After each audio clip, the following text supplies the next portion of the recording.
बिस्मिल्लाहिर्रहमानिर्रहीम। नाज़रीन अस्सलाम वालेकुम, मैं हूँ इमरान नसीम। नाज़रीन, आज वज़ीर आज़म शहबाज शरीफ की ज़ेर सदारत कौमी सलामती कमेटी का बड़ा अहम इजलास हुआ। इस इजलास में नाज़रीन अस्करी क़यादत, खुफिया इदारों के सरबराहान और मुतल्लिक़ा वफाकी वज़रा शरीक हुए। कौमी सलामती कमेटी के इस इजलास में ऑडियो लीक्स के मामले पर शदीद तशवीश का इजहार करते हुए जो सरकारी दफातर हैं, ऐवान सदर, वज़ीर आज़म हाउस के जो सिक्योरिटी प्रोटोकॉल हैं और जो सिक्योरिटी के इंतज़ामात हैं, उन्हें तब्दील करने के मामले पे गौर किया गया। नाज़रीन, इस प्रोग्राम को रिकॉर्ड करने से पहले मैंने कुछ सोर्सेज़ के साथ रब्ता किया और उनसे मैंने जानने की कोशिश की कि ये जो कौमी सलामती कमेटी का बड़ा अहम इजलास हुआ है, इसका एलामिया आखिर कब तक जारी होगा। मेरी कोशिश ये थी कि इस प्रोग्राम में कौमी सलामती कमेटी के एलामियों को शामिल किया जाए, क्योंकि एक बड़ी ख़बर इस कौमी सलामती के एलामिया से सामने आनी है, लेकिन इस वीडियो को रिकॉर्ड करने तक किसी किस्म का एलामिया कौमी सलामती कमेटी के इजलास का जारी नहीं किया गया। और जब आप नाज़रीन मेरा ये प्रोग्राम देख रहे होंगे, उस वक्त तक पाकिस्तान और इंग्लैंड का जो T20 मैच है वो भी अपने इख्तिताम को पहुँच चुका होगा। और इस वक्त T20 मैच में पाकिस्तान की इंग्लैंड के ख़िलाफ़ जो पोजीशन है वो कोई इतनी ज़्यादा मुस्तहकम नहीं, इतनी ज़्यादा मजबूत नहीं है। लेकिन बहरहाल ये ख़बर कन्फर्म हो चुकी है कि किसान जो अपने मुतालबात लेके आज इस्लामाबाद पहुँचे थे, जिन्होंने डी चौक पे जाके धरना देना था, उन्होंने किसानों ने इस्लामाबाद पहुँच के ब्लू एरिया की एक सड़क के ऊपर जो है वो धरना दे दिया है। वहाँ पर वो एहतजाज के लिए बैठ चुके हैं। पुलिस और इंतज़ामिया की जानिब से कोशिश की गई थी कि इन किसानों को F9 पार्क में ले जाया जाए, वहाँ पे अपना ये एहतजाज करें, धरना दें। लेकिन जब ये मुज़ाहिरीन जो हैं, किसान इत्तेहाद का ये मजमा, ये जुलूस जब ब्लू एरिया पहुँचा सेंटोरस के पास, सेंटोरस प्लाजे के पास, तो वहाँ पे इन्होंने धरना दे दिया है। अब देखते हैं कि हुकूमत के इनके साथ जो मुज़ाकरात हैं वो कामयाब होते हैं, नहीं होते, और ये जो किसान हैं ये यहीं पे बैठते हैं या फिर रेड जोन की जानिब जो है वो ये आगे चल के मार्च करेंगे। लेकिन बहरहाल आज के प्रोग्राम की जो ख़बरें हैं उससे प्रोग्राम का बाकायदा आगाज़ करते हैं।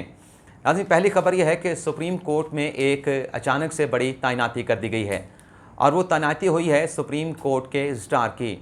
आपको याद होगा कि सुप्रीम कोर्ट के जो सीनियर प्यूनी जज हैं जस्टिस काजी फ़ाइज़ ईसा, उनका हमेशा से पिछले कुछ अरसे से मुतालबा रहा कि जो सुप्रीम कोर्ट के रजिस्ट्रार हैं उन्हें तब्दील करके इंतज़ामिया की बजाय जुडिशल साइड से सुप्रीम कोर्ट का रजिस्ट्रार जो है वो होना चाहिए। और इस बारे में जस्टिस काजी फ़ाइज़ा का मौक़िफ़ ये रहा है कि इंतज़ामिया से अगर कोई ब्यूरोक्रेट जो है वो बतौर रजिस्ट्रार लिया जाता है तो उससे जो अदलिया और इंतज़ामिया के अलग अलग होने का जो कंसेप्ट है उस पर जो है वो एक अफेक्ट आता है। तो लिहाजा अदलिया को इंतज़ामिया से अलग रखने के लिए जो रजिस्ट्रार पाकिस्तान की सबसे बड़ी अदालत की एक की पोस्ट है, वहाँ पे जो भी रजिस्ट्रार आए वो जुडिशल साइड से आना चाहिए। लेकिन अब मालूम नहीं कि ये जो रजिस्ट्रार की तब्दीली हुई है, पॉल साहब को, जवाद पॉल साहब को तब्दील करके जो इशरत अली साहब हैं, ग्रेड 22 के ऑफ़िसर हैं और एडमिनिस्ट्रेटिव ग्रुप से उनका ताल्लुक़ है, उन्हें सुप्रीम कोर्ट का रजिस्ट्रार लगा दिया गया है और जल्द जो है वो सुप्रीम कोर्ट रजिस्ट्रार के तौर पर अपनी ज़िम्मेदारियाँ जो है वो संभाल लेंगे। अगली जो नाज़रीन ख़बर है, तैयबा गुल हरासमेंट के मामले पे जो एक पब्लिक अकाउंट कमेटी की जानिब से कमीशन तश्कील दिया गया था, उस कमीशन ने नैब के जो साबिक डीजी रहे लाहौर सलीम शहजाद, उन्हें तलब किया था। लेकिन आज लाहौर हाई कोर्ट ने सलीम शहजाद की तलबी का वो नोटिफिकेशन जो है, जो एक नोटिस है, उसको सस्पेंड कर दिया है। तो एक ये ख़बर आपके साथ शेयर करनी थी। और नोटिफिकेशन तलबी के नोटिस को सस्पेंड करते हुए लाहौर हाई कोर्ट ने आइंदा समात पे अटॉर्नी जनरल को जो है वो तलब कर लिया है।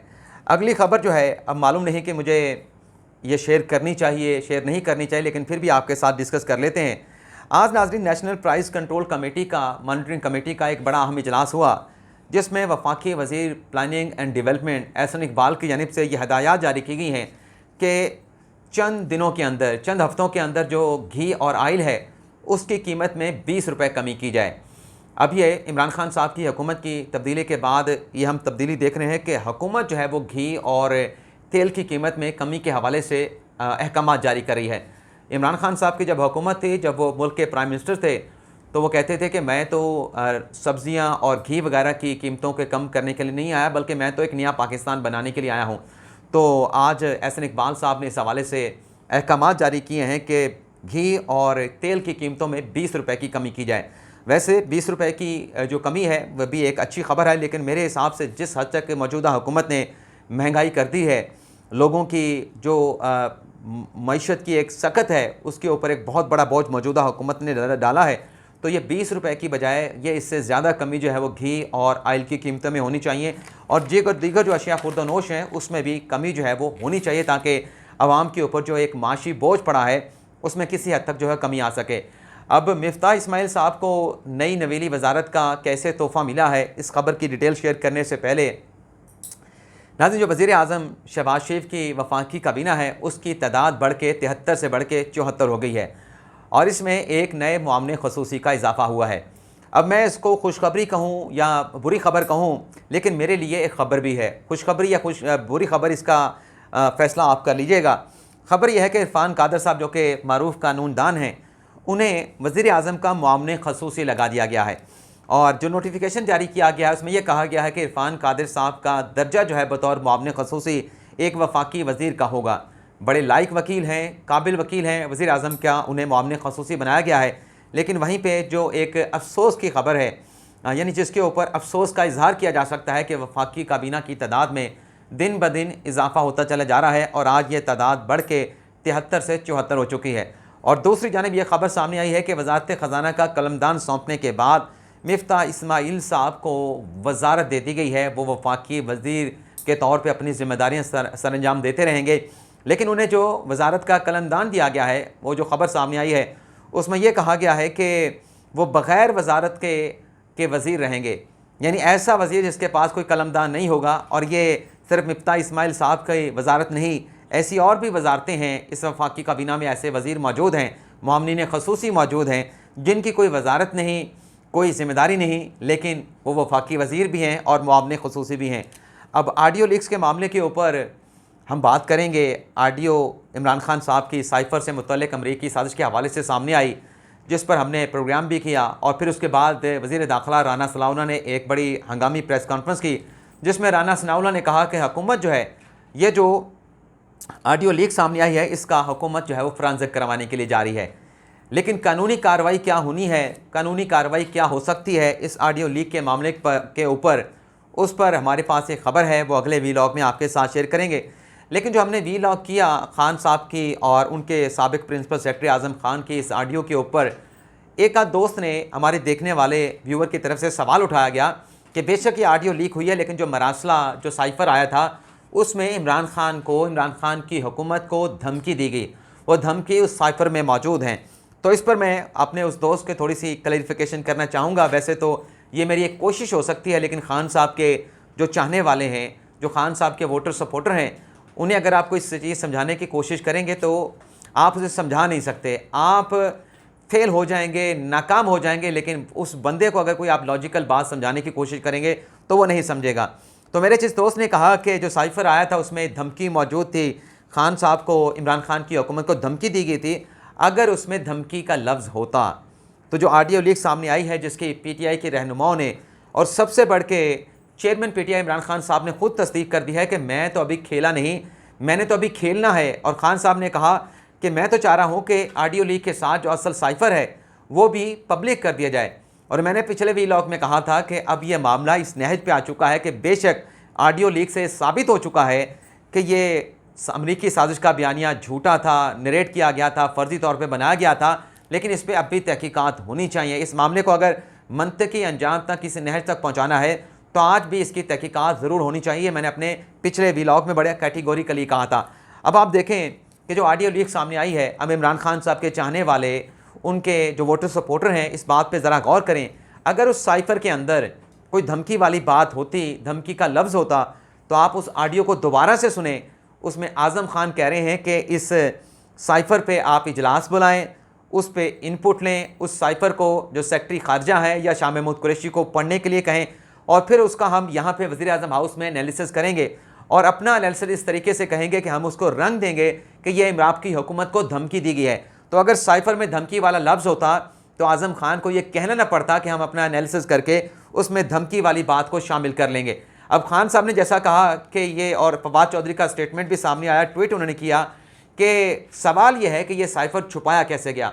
चलें इस सवाल को भी आप अभी दोहरा लें, ये सवाल भी आपका मैं वैलिड मान लेता हूँ, लेकिन सवाल फिर मेरा ये भी है कि खान साहब से आप ये भी पूछें कि धमकी का लफ्ज़ तो इस साइफर में था नहीं। आपने मीटिंग बुला के शाह महमूद कुरैशी को बुला के, सेक्रेटरी खारजा को बुला के उस साइफर का जो एनालिसिस किया उसमें धमकी का लफ्ज़ आपने शामिल कर लिया।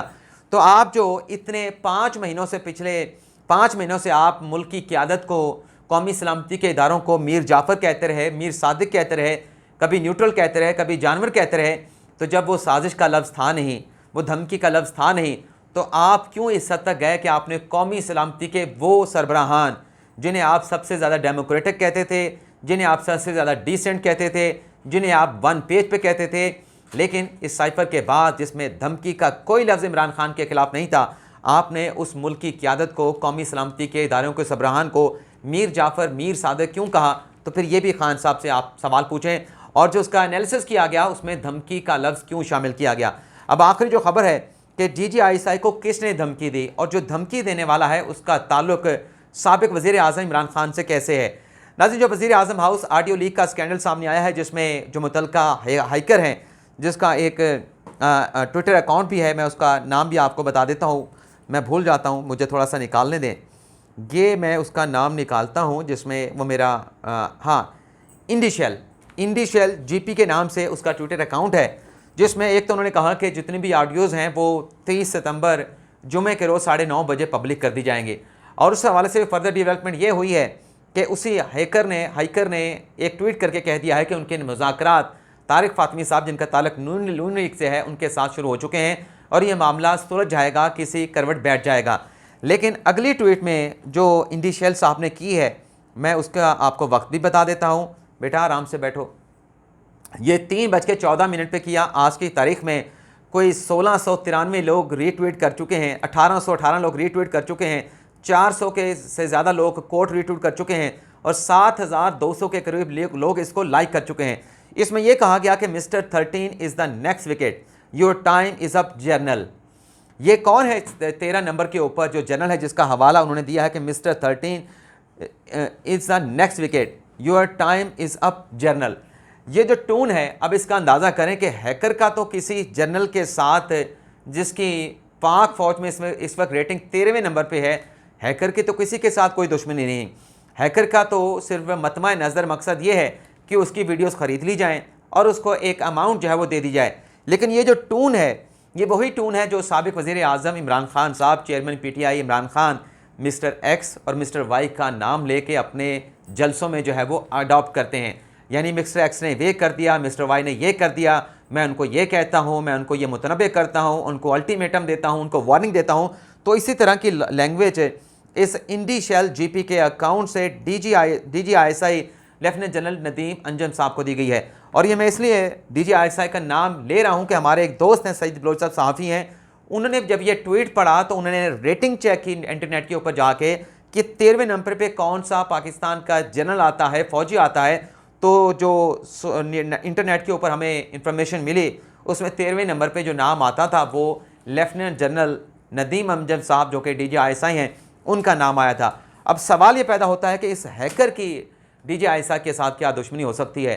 खान साहब तो नाम लिए बगैर जो है कभी मिस्टर X, मिस्टर Y कहते हैं और उनकी टोन से लगता है कि वो किसको मैसेज दे रहे हैं, किसको मुखातिब कर रहे हैं। लेकिन ये हैकर का DGISI के साथ क्या मसला है? वही टोन जो इमरान खान साहब DGISI या कौमी सलामती के इदारों के सरबराहान से मुतल्लिक इस्तेमाल करते हैं, उसी किस्म की टोन इसी हैकर ने अपने इस ट्वीट में इस्तेमाल की है। तो ये मैंने एक परसेप्शन आपके सामने रखा है, फैसला आप करेंगे। और मैं आपसे इजाज़त चाहूँगा। अल्लाह ताला हम सब का हामी नासिर हो। अपनी ढेर सारी दुआओं में याद रखिएगा। अल्लाह हाफिज़।